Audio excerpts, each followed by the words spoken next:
ખૌફનાક દ્રશ્યો આપને બતાવીએ અને તેમાં પણ સૌથી પહેલા અમરેલીની વાત કરીશું। અમરેલીમાં વરસાદી ધડ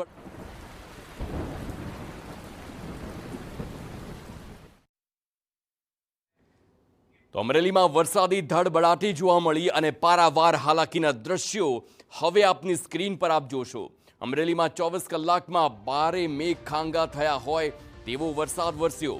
વિવિધ તાલુકાઓમાં ધોધમાર વરસાદ બાદ જ્યાં જુઓ ત્યાં જળબંબાકારની સ્થિતિ, નદી નાળાઓમાં ઘોડાપૂરની સ્થિતિ, લોકોને હાલાકીમાં મૂકવાનો વારો આવ્યો છે।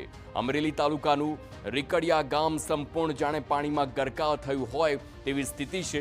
આ તરફ દાતરવડી નદીના પ્રચંડ પ્રવાહને લીધે રાજુલાના વડગામના પાળો તૂટ્યો અને સત્વરે સમારકામ ન થાય તો આખું ગામ બેટમાં ફેરવાઈ જવાની ભીતિ છે। તો બીજી તરફ જળબંબાકારની સ્થિતિ વચ્ચે અમરેલીના અનેક ગામમાં આખી રાત રેસ્ક્યુ ઓપરેશન ચાલતા રહ્યા। જાફરાબાદના વઢેરા ગામે પણ પાણીમાં ફસાયેલા લોકોનું રેસ્ક્યુ કરવામાં આવ્યું। લીલિયાના બવાડી ગામે ગત રાતથી જ ફસાયેલા 8 પરપ્રાંતિયોને સુરક્ષિત બહાર કાઢવામાં આવ્યા। જો કે ધોધમાર વરસાદને પગલે અનેક વિસ્તારમાં હાલ વીજળી ગુલ છે। 222 વીજ પોલ, 9 ટ્રાન્સફોર્મરને નુકસાન થયું છે।